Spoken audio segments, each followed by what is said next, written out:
Vamos a empezar a resolver el ejercicio número 5 correspondiente al libro de gas. Este dice, calcular los diámetros de una instalación de gas propano con botellas UD110 para una autocaravana. También el número de botellas necesarias y su autonomía. Dispone de los siguientes aparatos.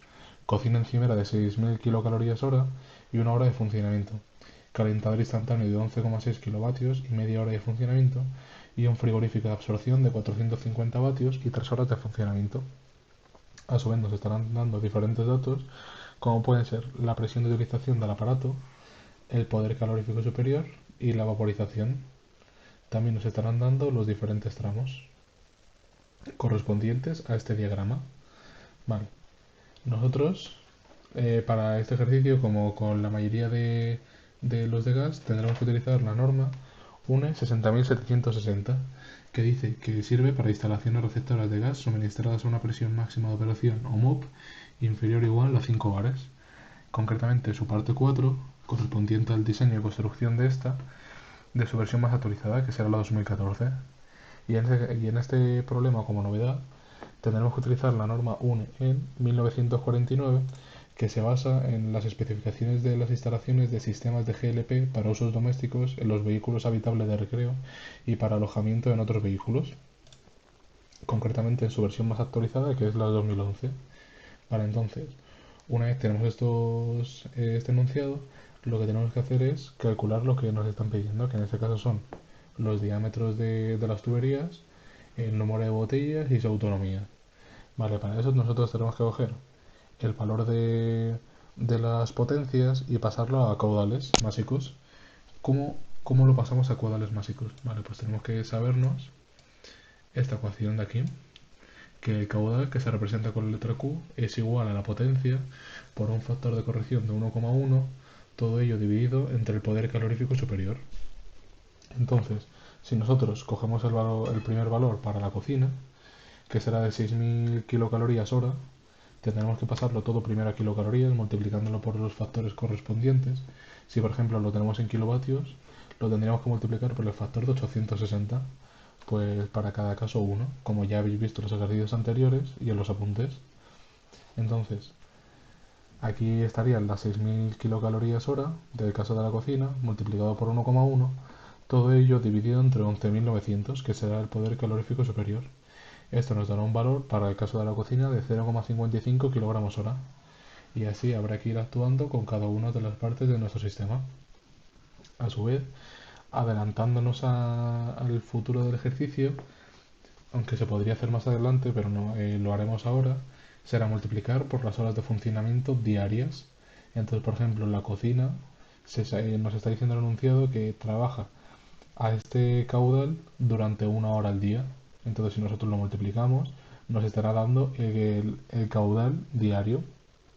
Pues así lo tendremos que hacer con todos los datos de tanto para el frigorífico como para el calentador. Vale, una vez que tenemos todos los datos, que esto ya los utilizaremos más adelante, lo que tendremos que hacer será sumar el caudal total, que será, como veis aquí, de menor a mayor. Ahora explicaremos por qué de menor a mayor. Será 0,92 más 0,55 más 0,036 entre 2. Vale. ¿Por qué lo hemos ordenado de mayor a menor? Aunque realmente no hace falta ordenarlo de mayor a menor. Se ha hecho así únicamente para que sea más aclaratorio. ¿Por qué se ha hecho así? Porque en este caso se da la simultaneidad. Y recordad que la simultaneidad se da cuando el número de aparatos excede de 2 en cualquier tramo. Entonces lo que habrá que hacer es coger el menor de los datos, que en este caso será el 0,036 correspondiente al frigorífico, y dividirlo entre 2 y el resto lo sumamos normal. Entonces haría la suma dándonos un resultado de 1,49. Vale, la simultaneidad también tenemos que tener en cuenta que solo se da en aquellos casos de viviendas. Si por ejemplo fuese un local comercial, no se tendría que aplicar. Vale, pues una vez tenemos el caudal total y los caudales unitarios de cada uno, ahora lo que tenemos que hacer es calcular el tramo más desfavorable y la pérdida de carga. ¿Vale? Para ello, el tramo más desfavorable. ¿Cómo elegimos el tramo más desfavorable?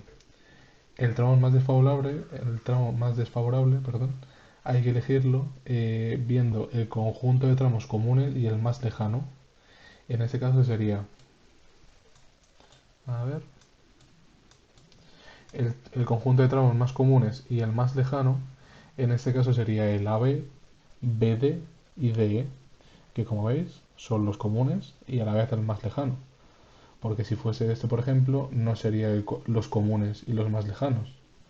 ¿Vale? Entonces sería el AB, BD y DE. Vale. Una vez que sabemos cuál es el tramo más desfavorable, pues nosotros lo que tenemos que hacer es sumar sus longitudes y nos dará una longitud real de 4 metros.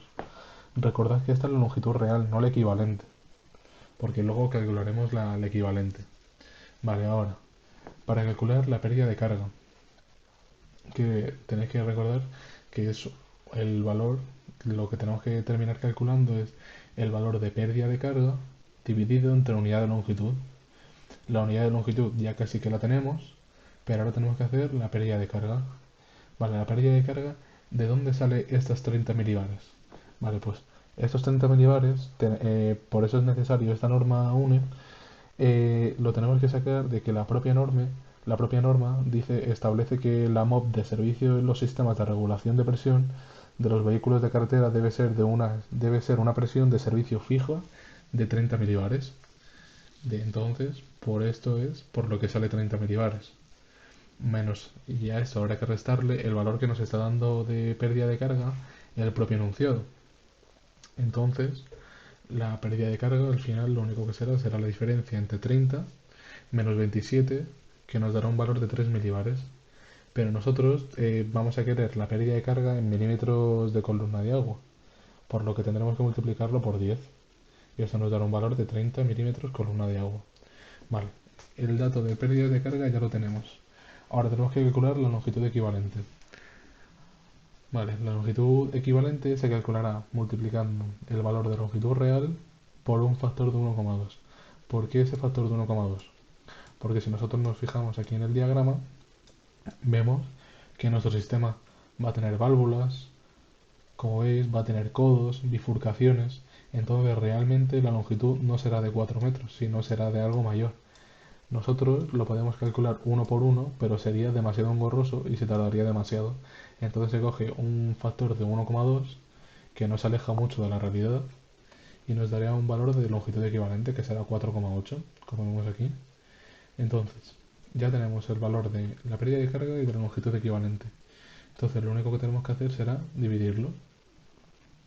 Entonces, al hacer la división de 30 entre 4,8, nos dará un valor de pérdida de carga por unidad de longitud de 6,25 milímetros de columna de agua partido a metro.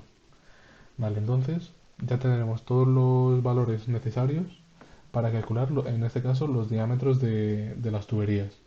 Entonces, si por ejemplo nosotros nos cogemos el tramo AB, bueno, primero, ¿qué tabla tendríamos que coger? En este caso, como veis aquí, tendríamos que coger la tabla de gas propano y presión igual a 37 milibares. No es exactamente igual a los 30 milibares que nos está dando el enunciado, pero sí que es la tabla que más se acerca, ya que es 37 milibares, que es un valor cercano, y a la vez es de gas propano, que es el valor que estamos utilizando. Entonces siempre nosotros tenemos que utilizar la tabla que más se acerque a la realidad de nuestro problema. Vale, entonces si nosotros nos cogemos el tramo AB, nosotros sabemos que la pérdida de carga por unidad de longitud se ha calculado y es igual a 6,25. Vale, pues entonces nosotros buscamos aquí el valor de 6,25. Y como veis no está. Entonces tenemos que coger el valor inmediatamente superior a 6,25, que será 6,50. Entonces nosotros ahora tendremos que meternos a la derecha. Y una vez que ya salimos de la columna de pérdida de carga con unidad de longitud, aquí todos estos valores serán caudales básicos. Tendremos que coger el valor que más cercano haya a 1,49, que será el caudal correspondiente al tramo AB. Así que como veis, vamos para la derecha, y nuestro valor de 1,49 estará entre 1,32 y 2,39, pero no hay ningún valor exacto a este. Entonces lo que tenemos que hacer es coger el valor inmediatamente superior, que en este caso será 2,39. Entonces, una vez que ya tenemos los dos datos, el 650 y el 239, lo único que tenemos que hacer es subir para arriba, y esto nos dará un valor tanto para tubería de cobre en milímetros como para tubería de acero. Nosotros en este caso cogeremos el valor de tubería de cobre, que será una tubería entre 10 y 12 milímetros, y ese será nuestro valor. Y así lo tendremos que ir calculando uno por uno con todos, que como veis aquí, eso es un cuadro resumen de todo lo que hemos calculado. Se vería que para el tramo AB, con una longitud equivalente de 1,8, un caudal y una pérdida de carga por unidad de longitud, el diámetro necesario sería de entre 10 y 12 milímetros. Y así con todos. Como veis, sería con todos igual, así que sería bastante sencillo. Vale, ahora, el número de botellas, ¿cómo lo calcularemos? Para calcular el número de botellas, si os acordáis de otros ejercicios, hay una fórmula para terminar calculándolo, pero en este caso será más sencillo, ya que como estamos utilizando la norma UNE 1949, esta establece que tendrá un máximo de 2 botellas. Entonces no tendremos que calcularlo, ya que no nos lo está diciendo el propio problema. Vale, y aunque en autocaravanas no se exige una autonomía por esta norma, el cálculo de la autonomía dará un valor de cuánto podrá durar estas 2 botellas de gas propano. Entonces, para ello, lo que tenemos que hacer es sumar los caudales máximos diarios, que por eso lo hemos calculado antes, por eso lo hemos multiplicado por las horas de funcionamiento, y lo tenemos que sumar, que en este caso será 0,55 más 0,46 más 0,11, dando un caudal total de gas al día de 1,12 kilogramos día. Vale, ahora lo que tenemos que utilizar es la ecuación de que la autonomía es igual al número de botellas por los kilogramos de este tipo de botellas entre el caudal diario. Vale, el número de botellas lo sabemos, que es 2. Los kilogramos de la botella no nos lo está diciendo el enunciado, pero al saber que son bombonas de propano del tipo UD110, tenemos que saber que los kilogramos de la botella son 11 y el caudal diario lo hemos calculado anteriormente. Entonces la autonomía total que nos estará dando el problema será de 19,64 días. Así que bueno, así terminaría el ejercicio y espero que lo hayáis entendido.